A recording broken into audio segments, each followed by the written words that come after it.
நண்பர்களுக்கு என்னுடைய வணக்கத்தை தெரிவிச்சுக்கிறேன். திராவிட முன்னேற்ற கழகத்துடைய அரசியல் வரலாற்று மட்டுமில்லாம தமிழ்நாட்டுடைய வரலாற்று மிக முக்கியமான நாளா இந்த நாள் அமையப்போகுது.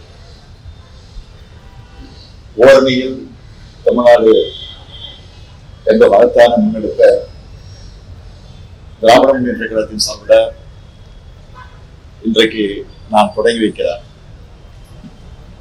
இந்த தொடங்கி 45 நாட்கள் தொடர்ந்து இந்த இன்று 38 வருவாய் மாவட்ட கழகம் என்றையும் அந்தந்த மாவட்டத்துடைய பொறுப்பு அமைச்சர்கள், மாவட்ட கழகத்துடைய செயலாளர்கள், என்னுடைய இந்த நிருபர்கள் சந்திப்பு நிகழ்ச்சி முடிஞ்சோடனே இன்றைக்கு அவங்கவுங்க பகுதியில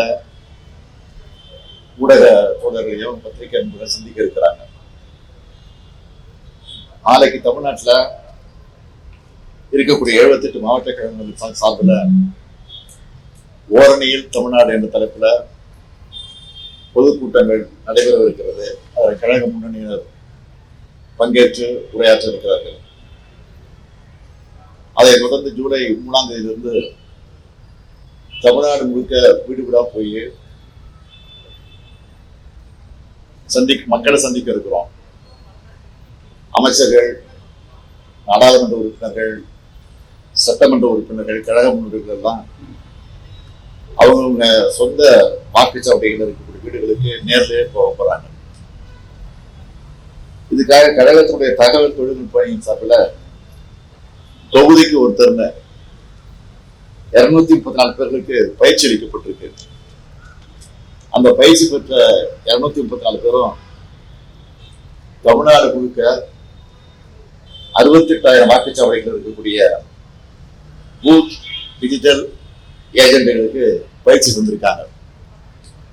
தமிழ்நாட்டுடைய மண், மொழி, மானம் காக்க மக்கள் எல்லாரையும் ஓரணையை திரட்டுறதுதான் இதனுடைய அடிப்படையும் முதன்மையான நோக்கமும். தமிழ்நாட்டுக்கு தொடர்ந்து இழைக்கப்படக்கூடிய அநீதிகள், தமிழ்நாட்டு மக்கள் எல்லாரும் ஒருங்கிணையணும், அதை எதிர்த்து போராடணும் என்பதற்கான முயற்சி தான் இந்த முயற்சி. ஒன்றிய பாஜக அரசால நம்முடைய தமிழும் தமிழ்நாடும் எப்படியெல்லாம் பாதிக்கப்படுதுன்னு நான் ரொம்ப உங்களுக்கு சொல்ல தேவையில்லை. சுருக்கமா சில தலைப்புச் செய்திகள் மாத்திரம் நான் உங்களுக்கு சொல்ல விரும்புறேன்.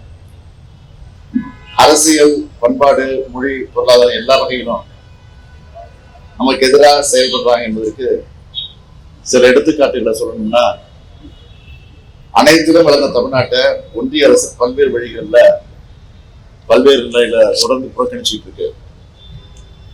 தமிழ்நாட்டிலிருந்து வசூலிக்கப்படக்கூடிய வரிய தமிழ்நாட்டுடைய வளர்ச்சிக்கு தர்றதில்லை.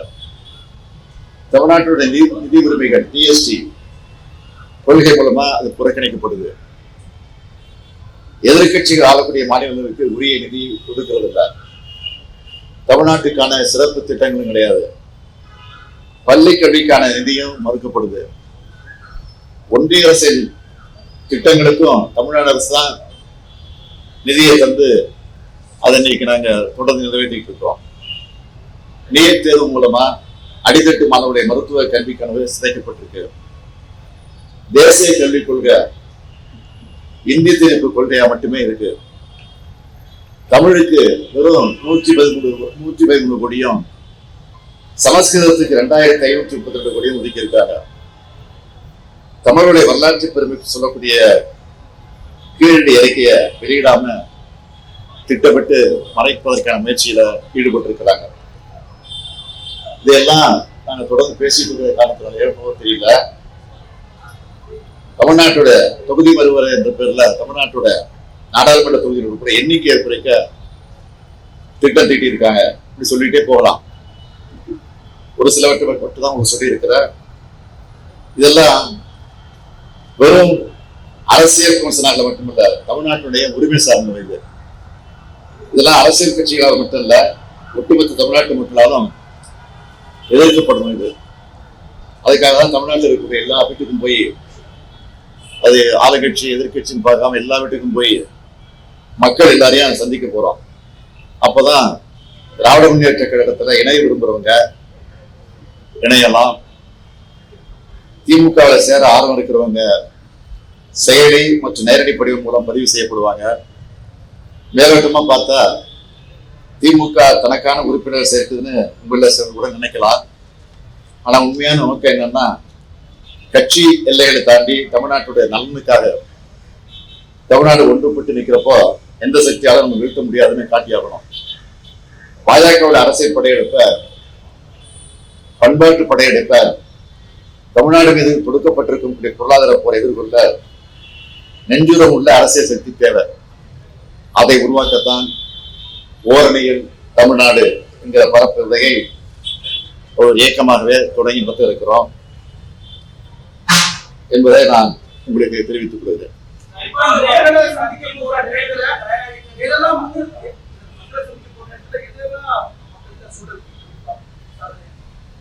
என்ன சொல்லுங்க, ஒன்றிய அரசு இந்த தமிழ்நாடு எப்படி எல்லாம் வஞ்சிக்கப்படுது, எப்படி எல்லாம் கொடுமைக்கு ஆளாகப்படுதுலாம் சொல்ல இருக்கிறோம். அதே நேரத்தில் திராவிட முன்னேற்ற கழகத்துடைய ஆட்சி வந்ததுக்கு பிறகு சிந்திக்கக்கூடிய சாதனைகள், திட்டங்கள் ஏற்கனவே மக்களுக்கு தெரிஞ்சிருக்கு.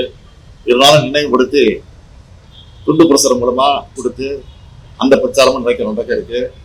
அதே நேரத்தில் உறுப்பினர் இருக்கிற அந்த பணி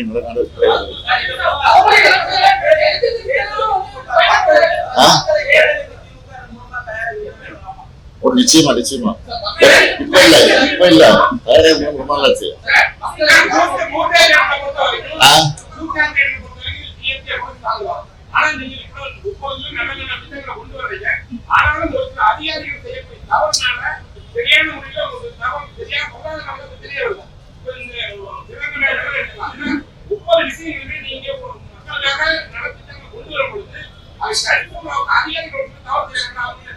என்ன தவறு செய்யறாங்க?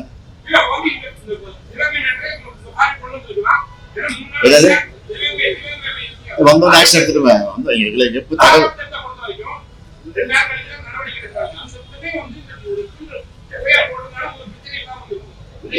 தகவல் தெரிஞ்ச உடனே நடவடிக்கை எடுத்தாச்சு, கைது பண்ணியாச்சு. இன்னைக்கு கூட மேலதிகாரி நடவடிக்கை எடுத்திருக்கிறோம்.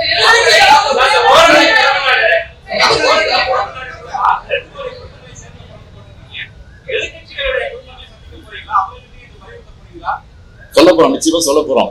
சொல்ல விருப்பம் உள்ளதான் சேர்க்க போறோம், கட்டாயப்படுத்தி சேர்க்க போறது கிடையாது. சேர்ந்து சொல்ல போறதா சேர மாட்டாங்க. அதெல்லாம் அவங்க விருப்பம் தான் சேர்ப்போம்.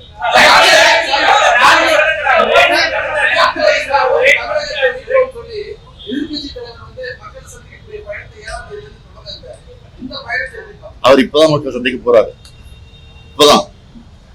இப்பதான் மக்கள் சந்திக்க போறாரு.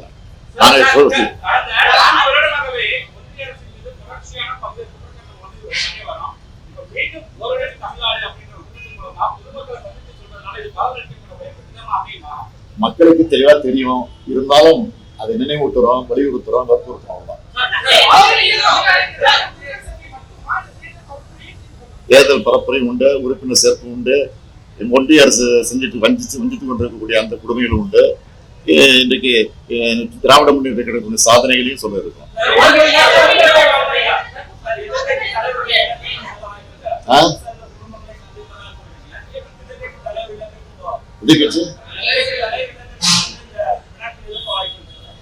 புரியல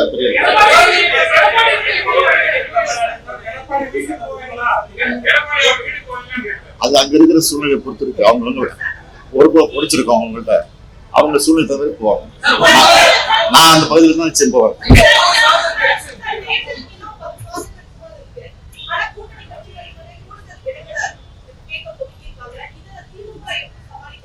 அது வந்து தேர்தல் தேதி அறிவிச்ச பிறகு நம்ம உட்காந்து பேசுவோம், அதை சமாளிச்சு கொடுக்கலாம்.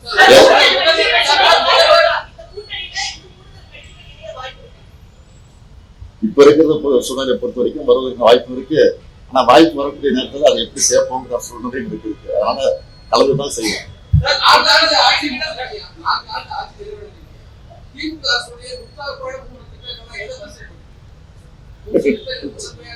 எல்லாத்தையும் வரிசைப்படுத்தலாம். அதான் நீ கேட்டங்கிறத 3 சொல்லிடுறேன். காலை உணவு திட்டம் அது தேர்தல் வாக்குறுதல் கிடையாது. ஏன் அதை நிறைவேற்றிருக்கிறோம். மகளிர் உரிமை திட்டம் அது தேர்தல் வாக்கு இருக்கு.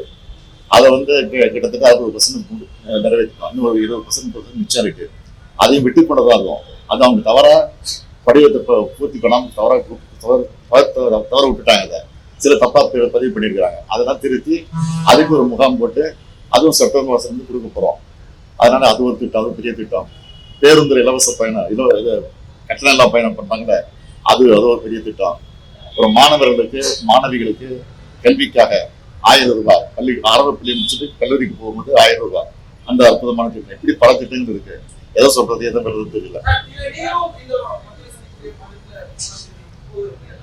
போவேன், வாய்ப்பு கிடைக்கும் போவேன். ஆமா, அதெல்லாம் தொடர்ந்து பார்த்துட்டு இருக்கேன். அதுக்கு ஒரு சட்டமன்ற தொகுதிக்கு 1.5 மணி நேரம் ஒதுக்குறாங்க. நீங்களே பார்த்துருப்பீங்க. நீங்க நான் வந்து 3 தொகுதி எடுத்துக்கிறேன் ஒரு நாளைக்கு, காலை மாலை. ஏன்னா கோட்டையில போய் வேலை செய்ய வேண்டியிருக்கு, அரசு வேலையும் பார்க்க வேண்டியிருக்கு, நிகழ்ச்சிகளுக்கும் போக வேண்டியிருக்கு. அதுக்கு தகுந்த மாதிரி நான் பார்த்துக்கிட்டு இருக்கேன். 234 நிச்சயமா இதே அறிவாளத்துல எல்லாரும் அனுப்பிச்சு செஞ்சு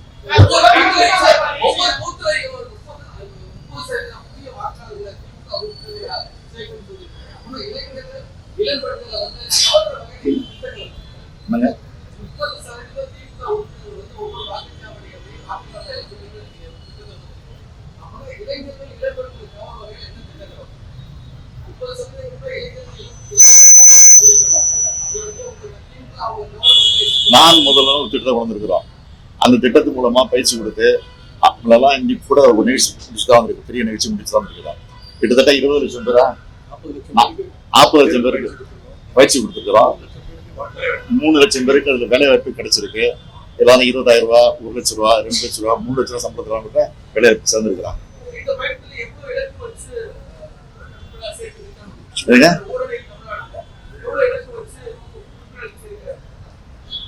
நாங்கள் டார்கெட் ஃபிக்ஸ் பண்ணியிருக்கோம். 30% ஒரு பகுதியில் சேர்க்கணும்னு சொல்லியிருக்கிறோம். எல்லாம் எங்களுக்கு வர செய்தியா 30 40% சேர்ப்போங்கிற உறுதியை கொடுத்துருக்குறோம்.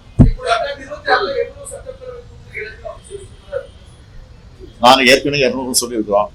அதை தாண்டி தான் வரும்னு நினைக்கிறேன்.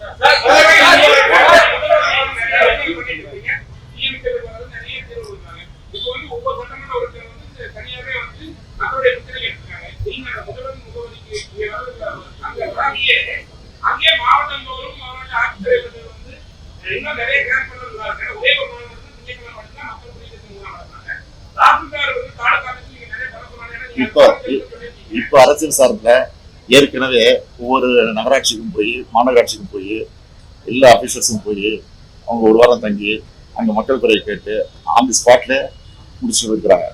அது ஒரு ஏற்கனவே முகாம் முடிஞ்சிருச்சு. இப்போ வர இன்னொரு 10 நாள்ல மறுபடியும் மீண்டும் அந்த பயணம் தொடங்குறோம். அப்பதான் அந்த மகளிர் விட்டு போன அந்த உரிமை தொகையை கூட ஃபில்லப் பண்ணி கொடுக்க சொல்லியிருக்கோம். ஆக அந்த பணியும் நிறைவேற்றுறதுக்கான பணி செய்யணும்.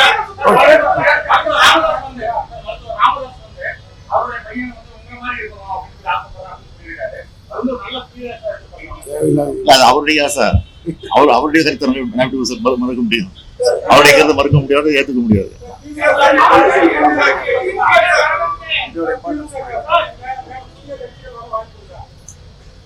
இது வரைக்கும் இல்ல, வந்தா சொல்லுங்க, பரிசீலிக்கலாம்.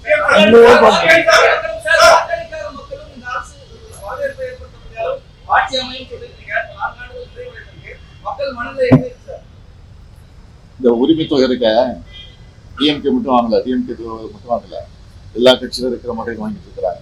அதான் அப்பயே நான் சொன்னேன், சபையை போனாலே சொன்னேன், இந்த ஆட்சி வந்து வாக்களித்தவர்கள் பெருமைப்படணும். வாக்களிக்க தவறியவர்கள் இப்படிப்பட்ட கட்சிக்கு நம்ம வாக்களிக்காம போயிட்டோமே அப்படின்னு வருத்தப்படணும். அந்த மாதிரி சூழ்நிலை ஆட்சி நடத்த சொன்னேன், அதை நடத்திட்டு இருக்கேன்.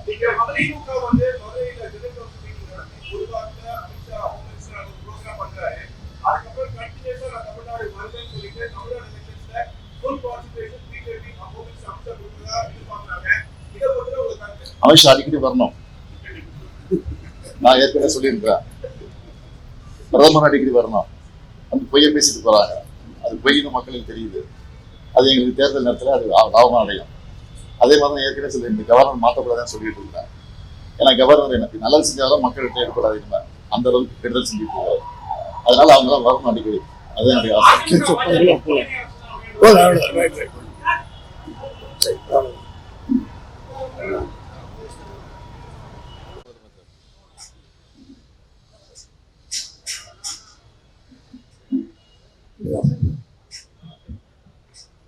சொல்லுப்பா,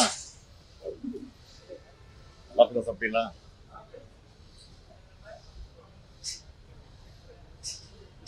பத்திரிகை மற்றும் ஊடகத்துறை சார்ந்த